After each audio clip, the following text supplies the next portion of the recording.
I'm pleased to welcome Kaveh Madani to the podcast. Kaveh is the director at the United Nations University Institute for Water, Environment and Health, and founding chair of the UN University Sustainability Nexus, Analytics, Informatics and Data Program. So thank you so much, Kaveh, for joining me today. I really appreciate it. Pleasure. Thanks for having me.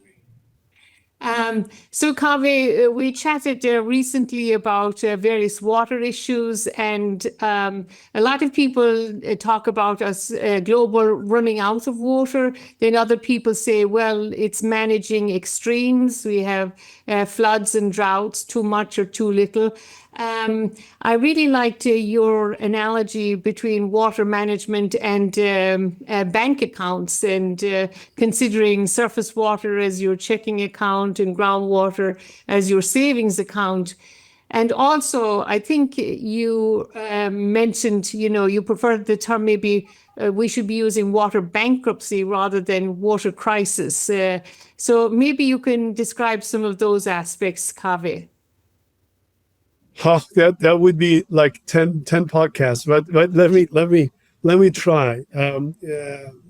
So let's start with the term water crisis. Right? So I'm from Iran, and I was some years ago, maybe 10 years ago, I was working on Iran's water issues, and I had written a paper on Iran's water crisis, which became very, I would say, famous back then. The Iranian media picked it up, and a lot of people were talking about it. And through that, I got connected to different groups in Iran, including documentary filmmakers. And one day I was talking to one of them, and he showed me an old black and white footage, which was from the 60s, I think, late 60s in Iran.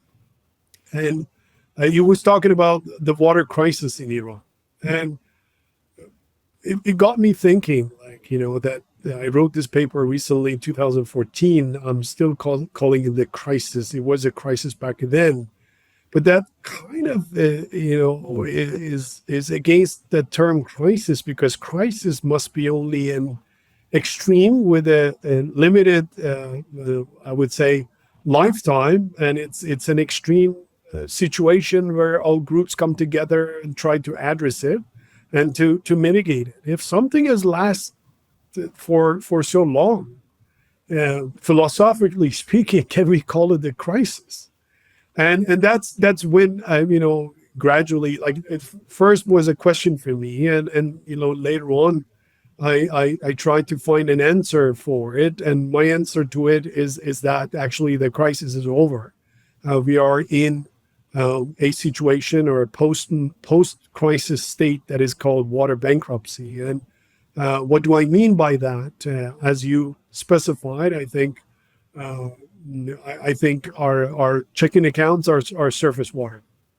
They get renewed every year, so the nature is sometimes more generous than some other times, but we get our checking account renewed every now and then. Precipitation, snow, rain, and so on. Now we have our saving account being our groundwater there, which we use as backups. Still, we get some recharge of groundwater. Nature is generous there too, but then we also have some leftovers there, saved water there from decades, centuries, 1,000 years, so millennia is actually like many years ago there. And that's the water we inherited from our ancestors, from our grandparents.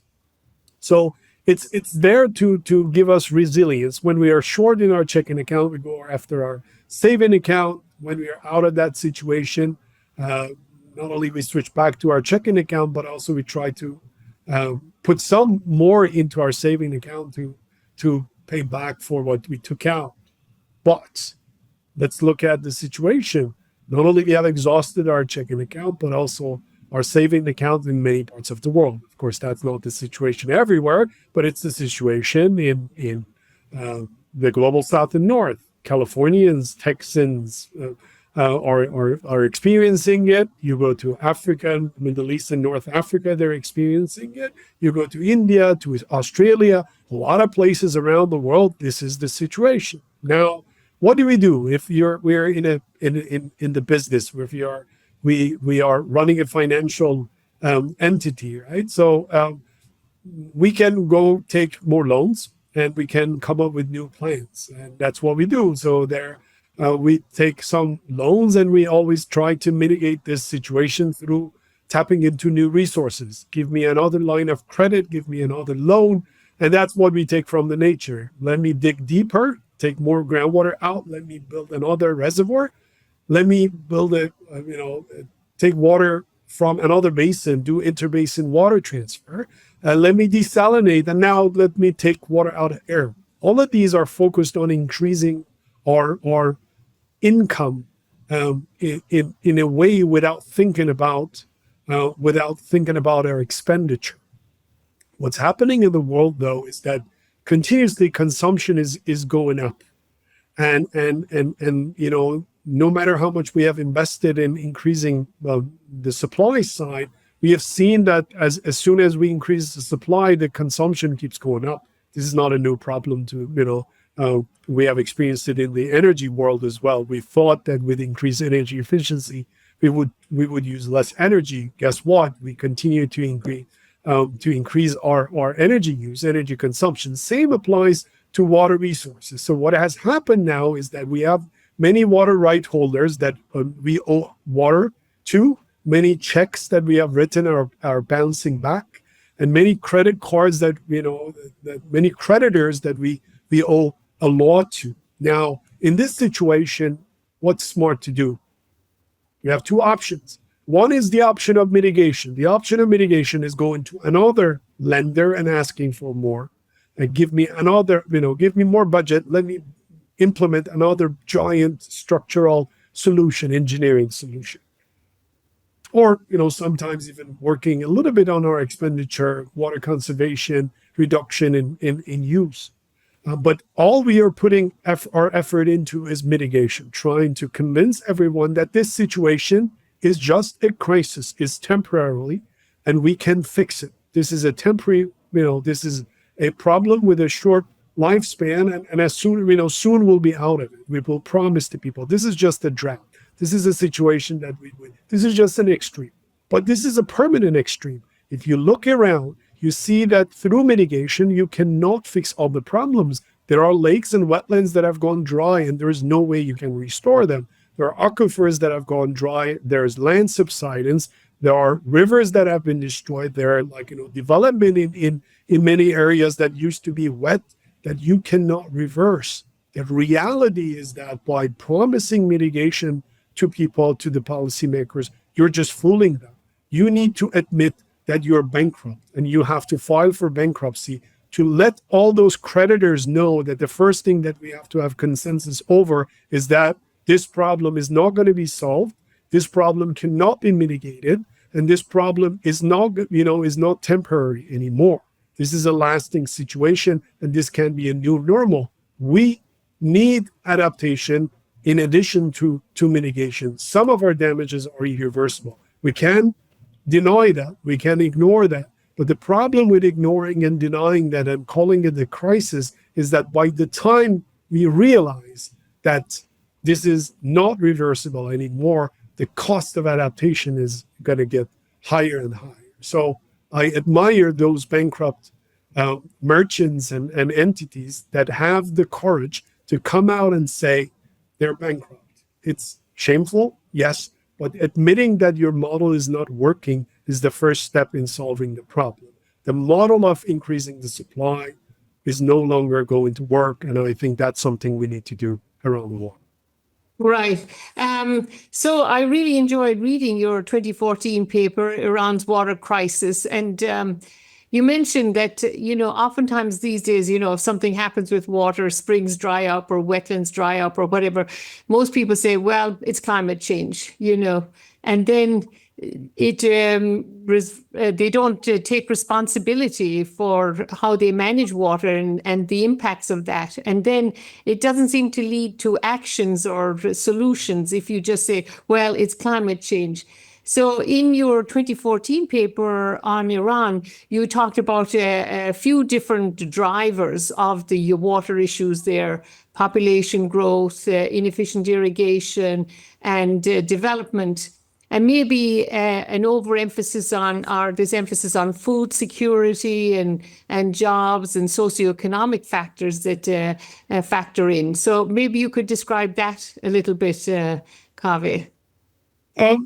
The story of Iran is not unique in the world. That's the story that we have seen replicated in many places. Some countries have the more limited bandwidth and capacity to respond and change, and of course, if they have kept denying it, the chances for swerving and changing the path become more limited. So that paper just wanted to explain what went wrong and why we are there. In the case of Iran, we have the issue of rapid population growth. Over 2 decades after the 1979 revolution, the population of the country got more than doubled, and this continued until now. That now Iran is one of the lowest population growth rates around the world. But not only numbers, of course, when you increase the population, the water demand goes higher, not only for drinking, but also for food production, energy production, and so on. But also where you place the population matters, right? If you place everyone in just small like a few metropolitans, huge metropolitans, but then those places might not have the capacity to they don't have the enough resources to satisfy those people. But what happens is that when the metropolitans get stronger, they keep stealing resources from others. And you have seen this in Los Angeles, you have seen this in Silicon Valley, you're seeing it in Las Vegas. So it's a typical thing that we have seen around the world, that we invest in an area, we keep developing in an area that doesn't have the required resources. And after that, it's, then you're not going to ask people to move out. You're not going to ask industries to move out.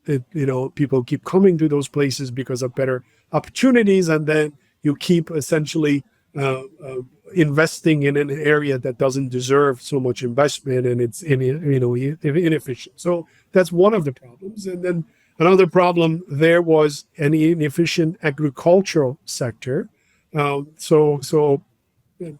Many countries in dry parts of the world have had this dream of becoming self-sufficient in terms of food production, wheat production. You've seen this in some countries that were oil-producing countries because they were controlling the oil but not controlling the price of wheat, and they had to exchange, and they wanted to, through investment in the ag sector, they wanted to make that sector more self-sufficient, and then they wanted to reduce their reliability or reliance on other countries in the West, especially. Countries like Saudi Arabia, Iran, and others had this dream of becoming self-sufficient in agriculture. A country like Iran that after 1979 has had issues with the West and has been under sanctions. So, of course, this paranoia has become bigger and bigger for them, for the right or wrong. I think today a lot of Americans can, or many of the people in other parts of the world, that when they see the trade war, they can understand that some of these paranoias, actually could have been helpful or were realistic or had real roots. So this was not all, I would say, rootless or useless phobia in many ways. So they always felt this threat and wanted to, through investment. So a lot of leaders thought that they can address that solution and they can green the dry or green the spaces that are short in water availability. And of course, Iran is not a water-rich country compared to the rest of the world. It's a water-rich country in the Middle East. So So that what the inefficient agricultural sector is there, and what has happened over the years, and this is again another problem we see globally, is that the agricultural sector employs a lot of people, especially the poor and the rural population, and they're very vulnerable to water shortage. The problem in these cases is that when you run out of water, then there is a national security threat, because people, if they're unemployed, there could be migrations and there could be conflicts and so on. So then instead of revising the policies or making the life harder for them, you keep giving them subsidies, you keep trying to treat them better. You don't want them angry, and then you keep investing in a sector that is not efficient, just to keep people's mouths shut, and it becomes a political economy problem for you, and it's very hard for you to decouple your economy from water. So this sector becomes essentially a securitized sector, and you cannot implement major reforms in it. And this is not a problem of Iran. If you look around the world, this is the problem you're seeing everywhere, that 70% of the water in the world is in the hands of farmers. And most of them are, many of them are subsistence farmers, substantial, a considerable portion of them are subsistence farmers. Many of them are poor. And for them, no water means no jobs, means hunger, means essentially migration, conflicts, security issues, formation of ISIS, and other things that we have seen around the world. So governments essentially don't have much room to do something, because in these cases you have to essentially diversify your economy, invest in making your economy more industrialized. Just as a for comparison, 90% of the water in California is allocated to the agriculture sector. I mean, we can hear different numbers, but 80%, and somewhere there. And if you think about this sector is the contribution of this sector to California's economy. This is less than 2% of its GDP, but still strategically it has been an important sector for the U.S. U.S. wants to play a major role in the food market globally, so it makes some strategic sense to keep investing in that sector. But what happens to California is that a drought doesn't kill California's economy. California's economy can even grow during dry times, because it relies, it's heavily relying on the business sector and in the industrial and service sector and other sectors that are strategically more important. If you go to the global north, we see the same model. Many countries that are extremely wet, but they prefer to import their food, cheap food from Africa or from other places, in exchange for technology and industrial goods that are much more expensive. So one drop of water spent in the industrial sector versus one drop of water spent in the agriculture sector. So cheap labor and cheap resources are being imported from the countries of the south, and then we sell them essentially expensive stuff. And now if you hear the narratives of the trade war, you hear some of these things, and still I think a lot of people don't appreciate how much the United States or countries in the north are importing at very cheap prices from these places, both labor and resources. So Iran, because of its sanctioned economy, doesn't have the chance to respond to this and implement major reforms. It becomes a deadlock for them, and they continue investing in this essentially inefficient sector. But what they say is food self-sufficiency and food security, and you can always put a slogan there to defend your bad decisions or you mask the problem. And then you have the issue of mismanagement, right? So or what we call the thirst for development. So the countries of the global south, many of them. Let's look at Iran, right? Iran existed before many countries for centuries, for thousands of years. Persians and Iranians were able to dig their groundwater through a system called qanats, Qanat, So Romans had their aqueduct for moving surface water, and Persians had their canals for moving groundwater. And for thousands of years, they could survive. Of course, that model, their traditional models, and around those infrastructure that they were building, and had the wells that they were digging and connecting them, kilometers of actually dug wells in connected canals, or connected groundwater systems. Lots of lives were lost in maintaining them and creating them, but they could, they supported the civilization for years. But then they got exposed to the industrialization, or let's say the agricultural movement, machinery, and so on, which was a good thing for Iran as well as the rest of the world. So, but then what happened was that you adopt and introduce new technology. So if you look at the history of Iran, then indeed through the help of the United States to a good extent, also they introduced new models of water extraction, dam building, and digging wells, and so pumps and wells became the first competitors of wells, which were cooperative systems that were there in place with institutions, with a kind of a community system, management system around them. And then you turn these communities into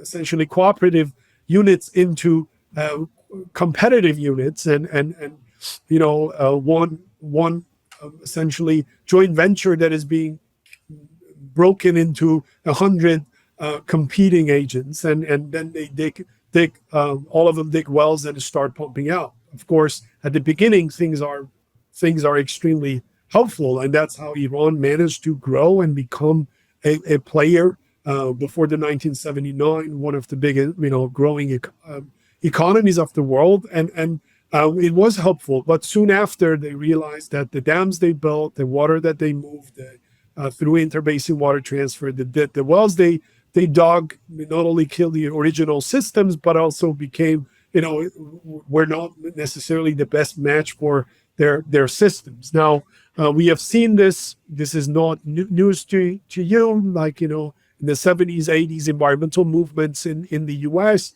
a slowdown on dam building. So we have seen the same thing in Iran. The slowdown, Iran became, after the revolution, one of the top 3 dam builders in the world.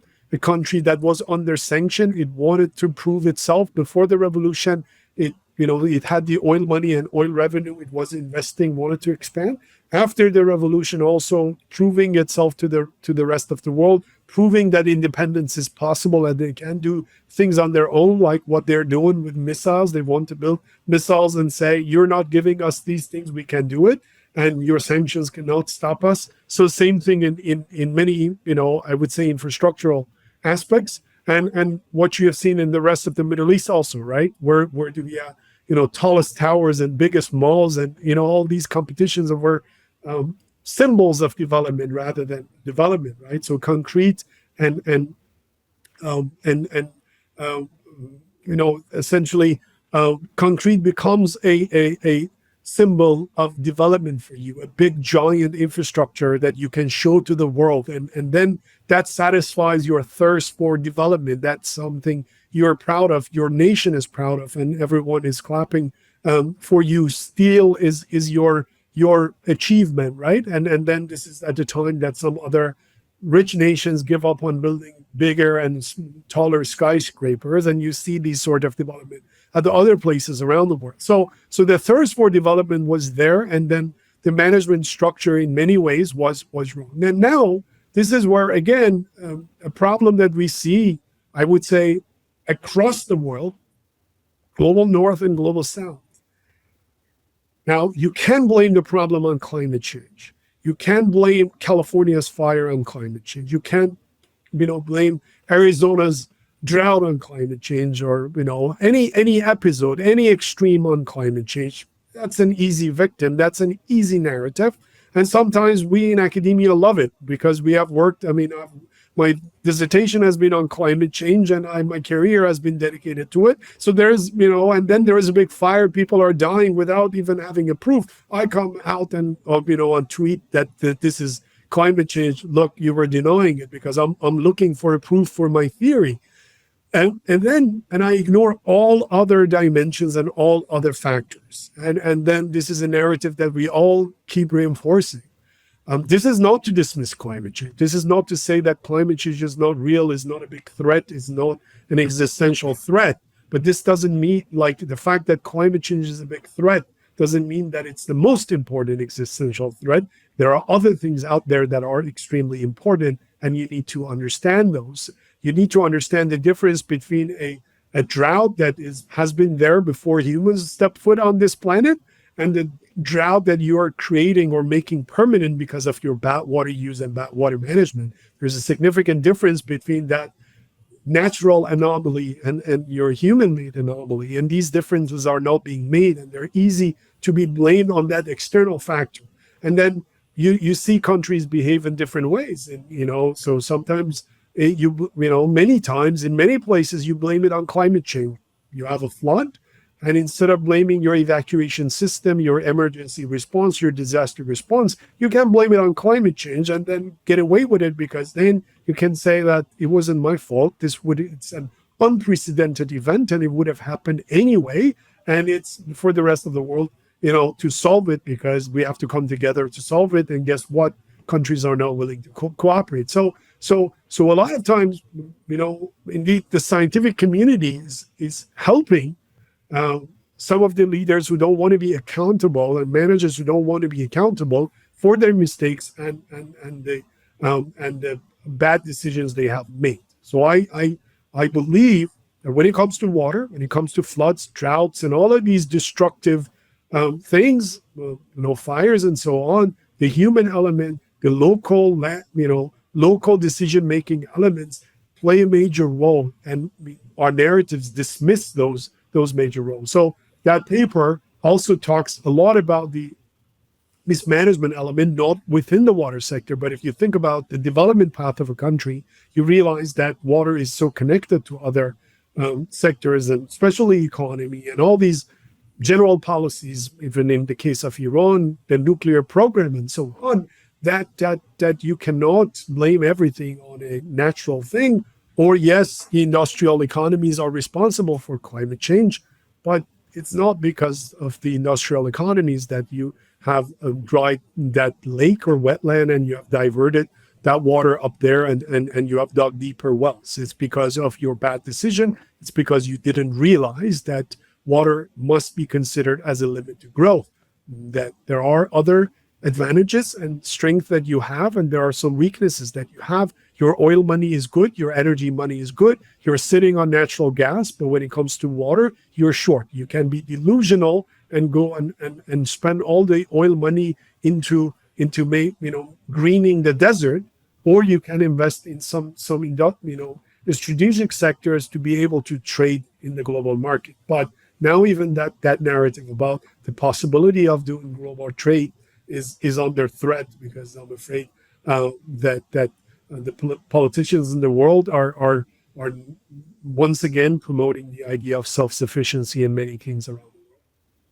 Right. So you raise a lot of important points, Kaveh.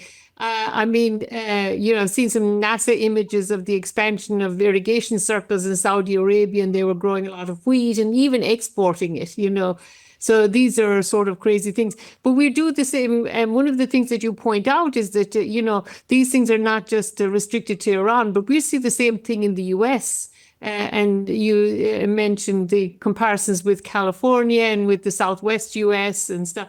But so some people point out, I think I saw in your paper that, maybe 25% of Iran was cultivated and it was using 90% of the water. But that's pretty common in many semi-arid regions.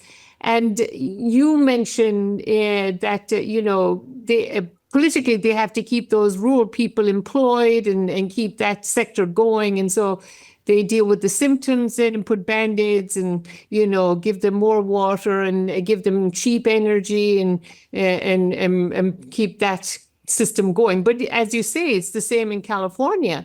I mean, it's such a small contribution to the GDP, but it's a large rural community. And so they keep that system going by delivering water and supporting a lot of irrigation.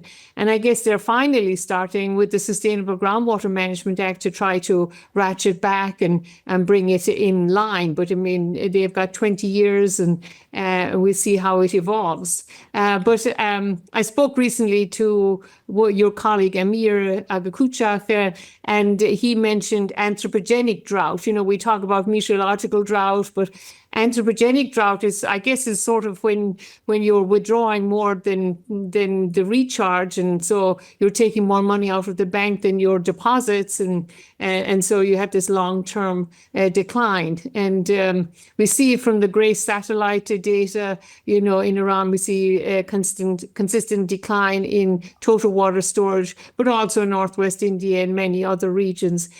So, I mean, you're living in the US now, and I mean, you see what's happening in California in the Southwest. So with all of that water being used for irrigation, maybe that's a buffer. I mean, in municipalities growing in demand, it seems like I've been reading recently about water markets and, municipalities will ultimately, I guess, buy the water from the agriculture sector and transfer it to the municipalities. Do you think that's? Yeah. So a few things. So the fact that it is like that in California doesn't mean that it's a good thing, right? Indeed, actually, America. If you think about the U.S., like a lot of elements of unsustainable behavior and development in the world or lifestyle has been shaped by the Americans and have been promoted around the world. So. And that's the problem. That's because the coordinates of development have been also set by the global north, right? So that's the problem here, because people, when you go to the south and say, let's avoid the mistake that Southern California made, they think you're a hypocrite. When you go there and say, let's not build a dam, and you have these giant dams in the United States that were, I don't know, meant to be there only for 50 years. And now they're like, I've been here for extra decades and you're not removing them. Then they think you're a hypocrite. When you're, an obese, like, and you're telling people that they have to become vegan and avoid meat, then they don't buy that, right? So, and this was a challenge for me going home and try to encourage people to avoid the mistakes. And they thought that maybe I'm just wanting them to stop development. Kind of the arguments that we see about, for example, the Paris Agreement, that, so the industrial economies did their development, and now that's our turn. They're saying, oh, don't do this and don't do that. But our people also deserve the same quality of life. We also deserve the same. So and then we don't have answers for these questions, or we don't have a way of answering it, and so that is, that's the first thing we need to establish. Unfortunately, still they're looking at us, and then they're adopting the same model, and before we become vegans and promote, I don't know, salad dishes and sell salad at an expensive price, we were eating steaks, and still we're and salad was not considered to be a food. It was the food of your food.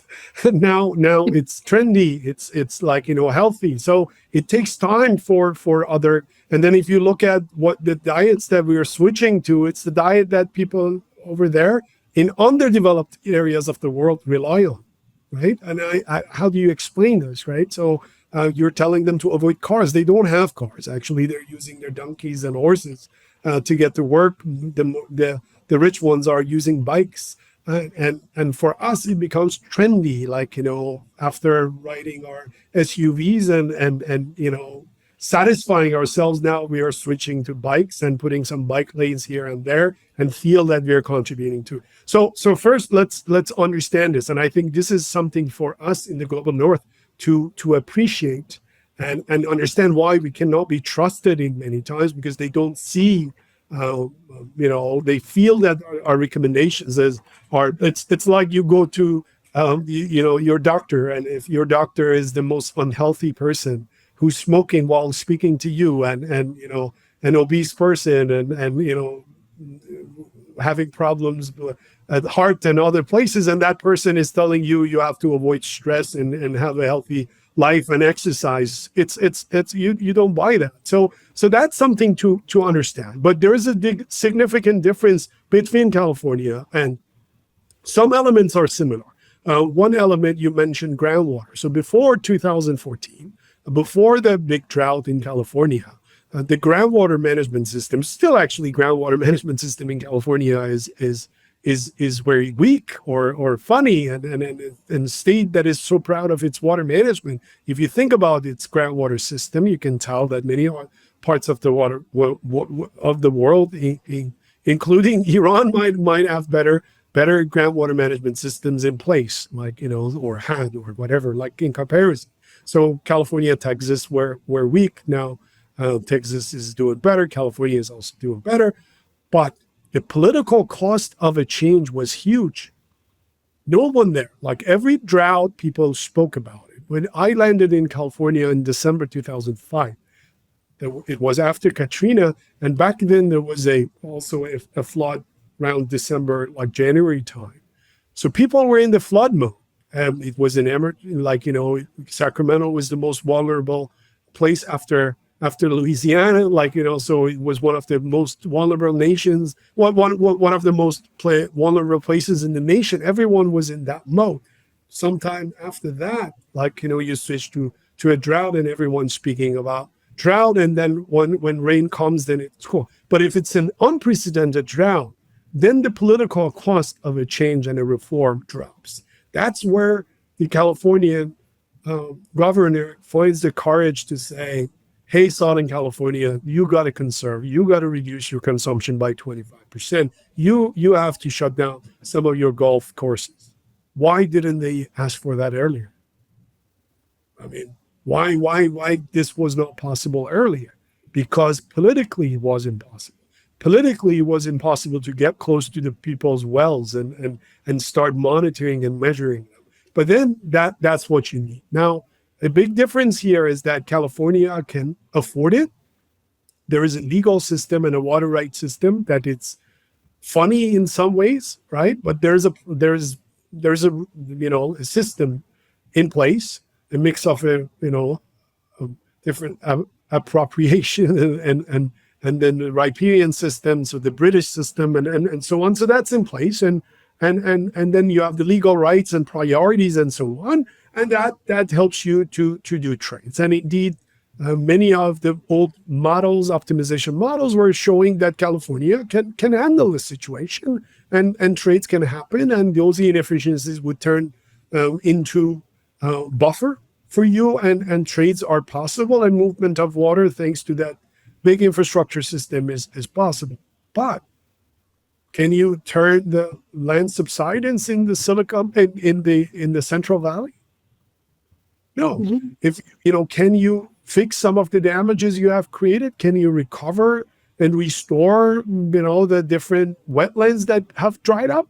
Can you fix? Were you able, let's forget California for a second? Have you been able to fix the Salt Lake problems, so Salton Sea problem, other things. So these problems are permanent. You cannot move people out of Southern California. People went there. You started development. You provided water. You took the water to Southern California, and then they keep asking for more water. There was a fire lately, and then there was even a decision that didn't make a lot of sense from a water engineering perspective, but it was a political decision to release some water in an irrelevant season, which had no real impact on the fires. But it becomes a political thing. But the economy of the system is so resilient that even if some small cities in the Central Valley go bankrupt, if farming communities go bankrupt, the state remains untouched. You don't anticipate at least let's hope so, that like, people over there would be like, dying of hunger or migrating, and mass migration at the scale you see in Africa or other places would happen in California. Yes, so you can hope for increased if efficiency in those systems. And indeed, 15, 20 years ago, I was thinking that, okay, what Iran is going through is this stage of development, and eventually this would be reversed. But no, the damages are permanent, and the economy is weak. The economy doesn't have the chance to bounce back and come back and shift the pressure from one sector to another. And that's what makes us scared. California still makes a decision about where to use the water, almond or alfalfa, right?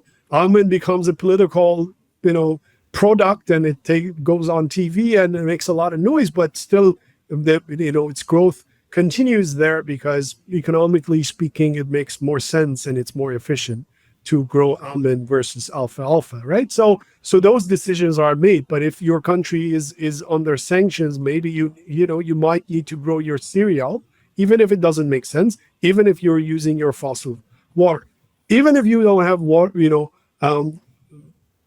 food issues, food security issues, because of unemployment the unemployment threat, you might, let people farm onions and grow onions and cucumbers and eggplants that are, don't play a strategic role for food security, but still keep people employed, because you keep them employed because by far, um, unemployment is a bigger threat than hunger or sorry, I Water. repeat, by far, unemployment is a bigger threat than environmental degradation. Indeed, environment is a secondary issue for many governments, but also for us. To be honest, like we can advocate as environmental activists, we can make noise, but even during COVID-19, we're not too far from COVID-19.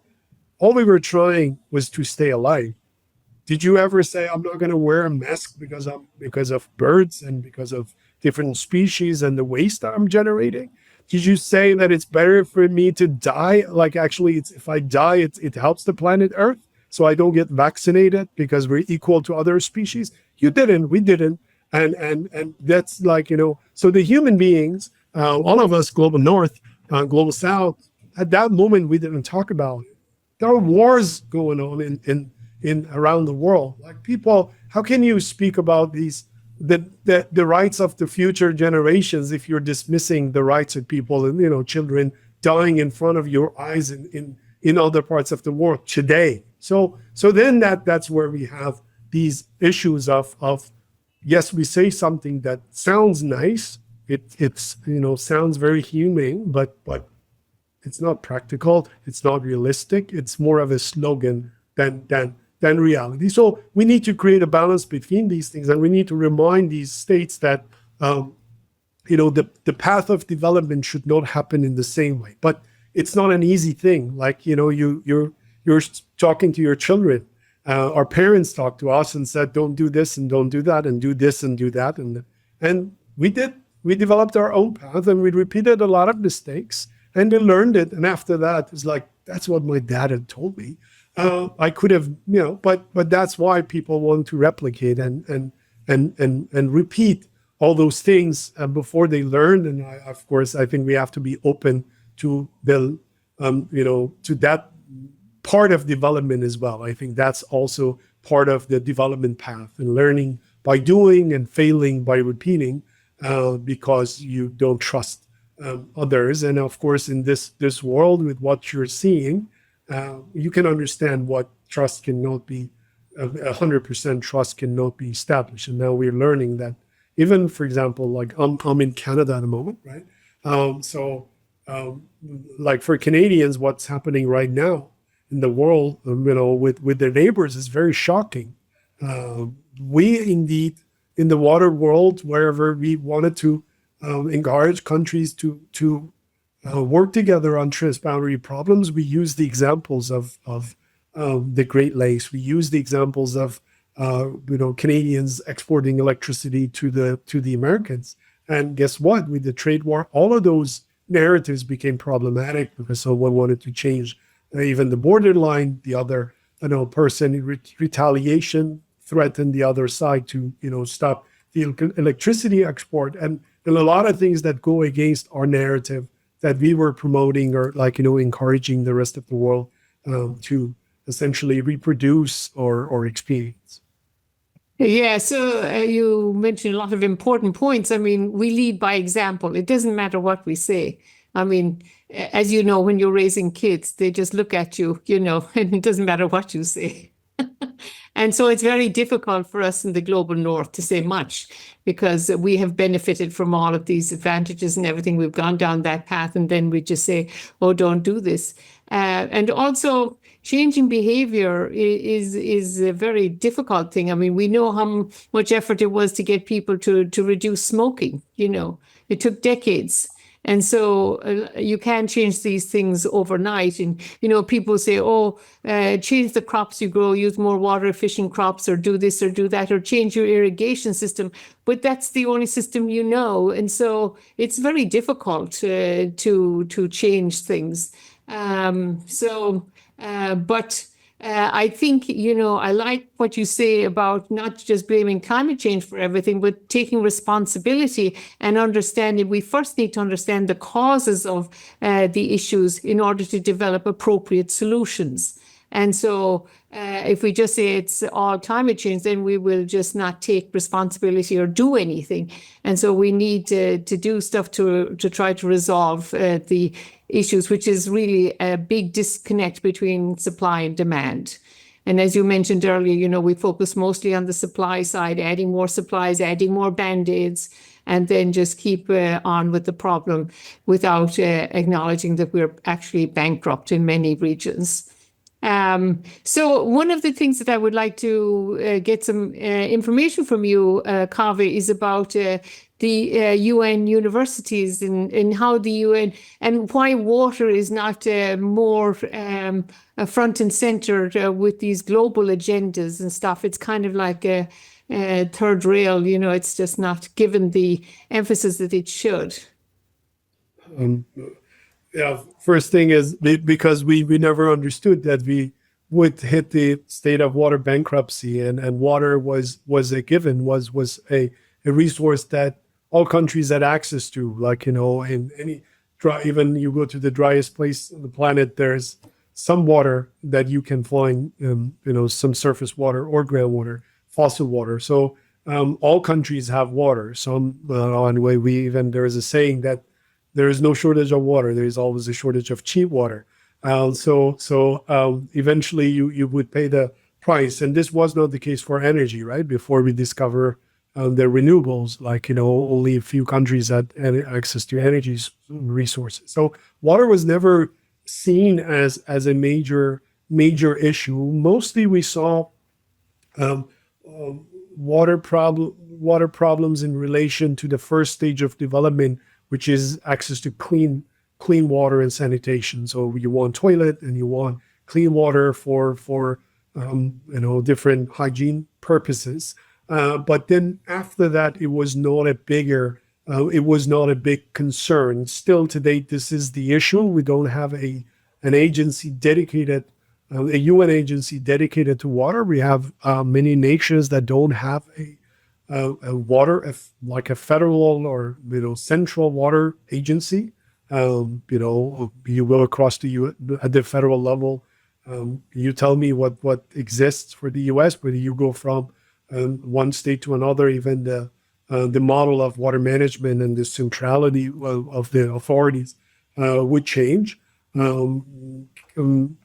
Canada just recently launched a federal water agency. They didn't have it. So you see that increasingly countries are appreciating the importance of water. This doesn't mean that the countries of the global south didn't understand it, or some countries in the in dry areas, right? Israel is an example of a country that right at the beginning appreciated its physical constraints when it comes to war. But we say that in when it comes to water, we have two types of water scarcity: a physical water scarcity and an economic water scarcity. The economic water scarcity happens where there's water around you, but you don't have the infrastructure or the financial resources to build the infrastructure to extract water. If you go to Africa, if you go to South America, you go to some parts of Asia, everywhere is green, but still people don't have water for drinking. They can't have clean drinking water, or they cannot move water for irrigation. They have to rely on their cattles or horses or donkeys to help them move water because they can afford pumps.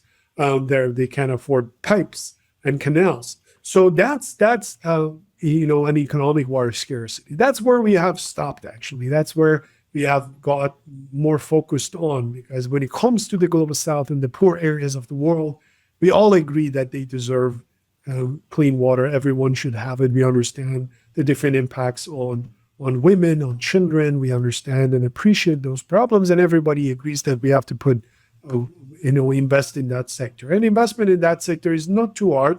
We have had issues when, some clashes in places where we have privatized water resources, but mostly investments in that sector for those purposes continue. The problem is what we call, is the physical water scarcity, where there is no enough water. Essentially, your consumption is more than your available water. And now with climate change, our income or available water is even more restricted. That's a physical water scarcity. For that, we don't really have a solution, even though our solutions are very academic. Improve irrigation efficiencies, remove subsidies, water management in a more integrated way. These are classic examples of, I don't know, and I don't want to assign any number, but I would say roughly, without doing a proper research on it and having any evidence for it. So don't quote me on the number I'm giving, but over 70% of the research papers we write end with, if they're about water management, end with this, these suggestions, which are cliche. Nothing is new about them because they're impractical. If they were not practical in a place like California or Arizona or somewhere else, why would it be practical where touching the farmers or messing with the farmers mean ending your essentially your power?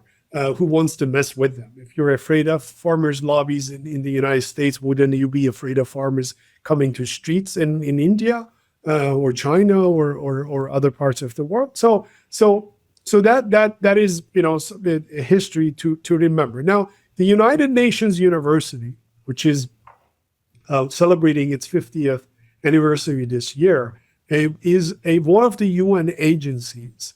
It's headquartered in Tokyo. Its head, the rector of the United Nations University, is one of the UN Under-Secretary Generals who sits in New York. And then the university system, this agency, is comprised of 10 institutes. Soon it will be 11. 2 programs and 1 center in 12 countries around the world. And soon it will be 13 countries. And each of these entities, 13 entities, who have particular mandates and are focused on certain areas. All of them, so UNU as a whole, the system as a whole, is involved in 3 pillars of activity: research.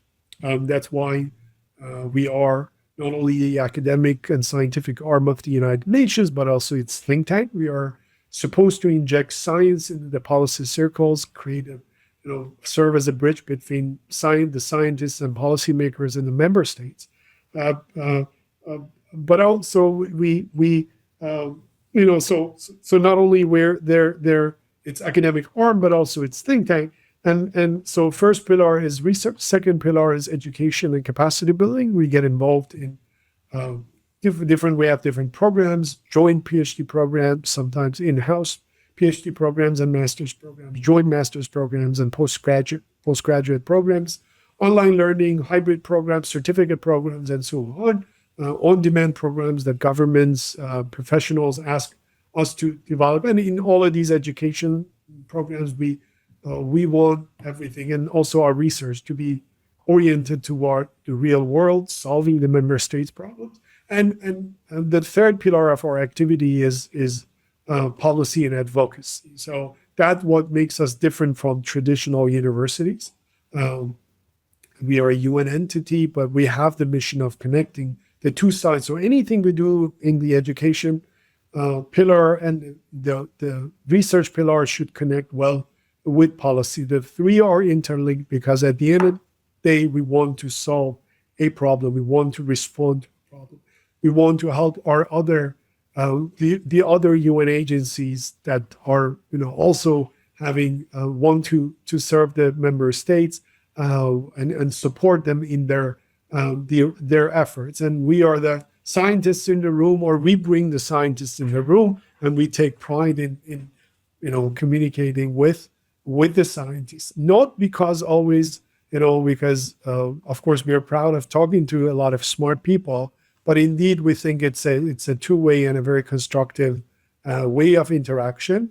Of course, we ask for their scientific output and their new science and knowledge, and we try to help them translate those or communicate those to the general public and the governments. But also we help them with understanding the real problems on the ground and reminding them that you're wrong, or your narrative is misleading or is incomplete. And sometimes we know that and I can say that because I'm still having an academic hat, but that sometimes in academia, we're solving a wrong problem, a superficial problem that doesn't exist. And guess what? Some funding agencies have given us huge amounts of funding for solving that problem, which is more of a mathematical modeling exercise that I can have with, and I can write a lot of papers with, and I can graduate students with, but it doesn't solve any real problem. Well, I really appreciate your focus on solutions, and I think we need to do a lot more of that in academia. And then the last question I would like to ask you, you lead this UN University Sustainability Nexus, Analytics, Informatics, and Data, with the different modules, and some covering droughts, floods, groundwater, food security. Really nice effort to develop a network of people and put out papers on specific topics and stuff like that. Maybe you could just describe that a little bit, Kaveh. Yeah, and I think I forgot to mention that I'm heading that UNU institute that is working on water, environment, and health. And water is the biggest part of our portfolio, and traditionally it has been. So we're near, so next year it would be 30 years since our inception, and we have some hubs around the world at the moment. One hub in Lund, Sweden, one hub in Hamburg, Germany, one hub in New York and City College of New York, and one hub in Calgary. And so through these hubs, we also work with people, and we try to take pride in working in the water sector and being one of the biggest advocates for water. One of my predecessors used to chair the UN Water and Coordination Mechanism across the UN system for coordinating the actions in water. So the Institute collectively, through the help of many academics or practitioners and professionals who have come and spent time here and left, and went into different directions, but we have achieved a big success through the help of science. So recently, we also launched this UNU-wide program that called Sustainability Nexus 8, which you mentioned, analytics, informatics, and data, to support essentially the member states and practitioners with the best use of analytical tools and data and so on. So we talk about the fourth industrial revolution, all the tools that are out there, data sets out there, and we have we have even a competition over producing tools, right? So now we see that we used to see competitions over climate models. Every country, trying to produce a climate model. Now we see these language models and AI models that like ChatGPT, DeepSeek, and Grok, and all of these things that come to the market. So we see that we have seen it in academia, we have seen it out there. So initially there was a thought about building a new tool which helps us analyzing complexity, and then we did this discussion and kind of argued that, look, like we there are many tools, and tools are being reproduced and replicated and duplicated. Why don't we, instead of producing another tool, just create bring groups together around problems? First of all, the temperature data set is useful if I'm solving a problem that is connected to that data. Otherwise, it's useless. The data set itself is useless unless I'm using it for solving a problem. And in real world, a problem like drought is totally different from flood, and it's normally managed by two different groups of people, even if they belong to the same entity.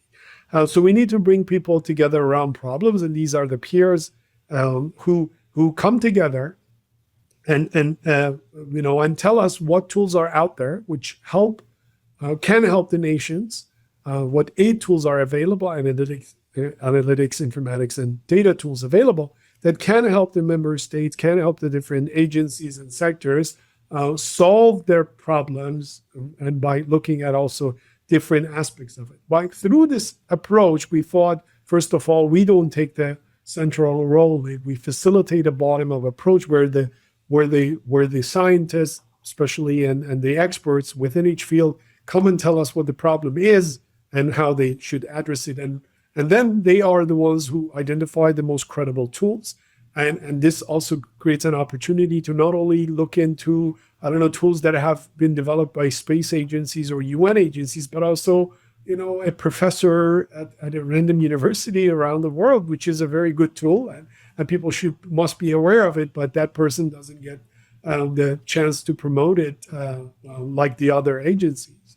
But also, these are the ones who bring these pieces together and say us where the strengths are and where we have to make more investment. So the next time a government decides about creating a tool, they know where to invest, where we are lacking something, where we need increased resolutions, where we need more computational power, and then how we should make sure that these tools not only are produced, but also adopted. How can we help the member states do that?